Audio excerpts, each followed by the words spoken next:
Hindi po nila tinutukan yung Chinese, no? Hindi nila tinaas yung kanilang armas para tutukan yung mga Chinese.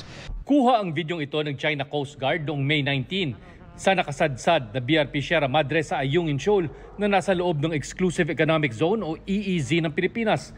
Anila, tumatanggap daw noon ng airdrop supply ang mga taga BRP Sierra Madre nang dumating sila.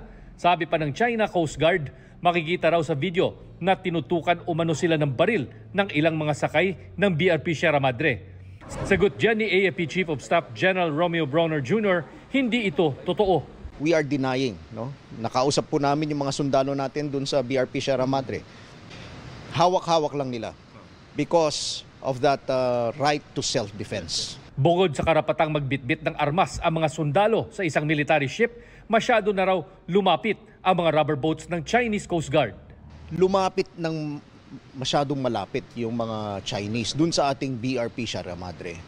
And meron tayong rules of engagement na sinusunod.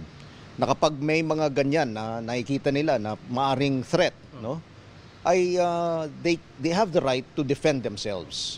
And we have to remember that the BRP Sierra Madre is a commissioned Navy vessel. Therefore, it is authorized to have weapons.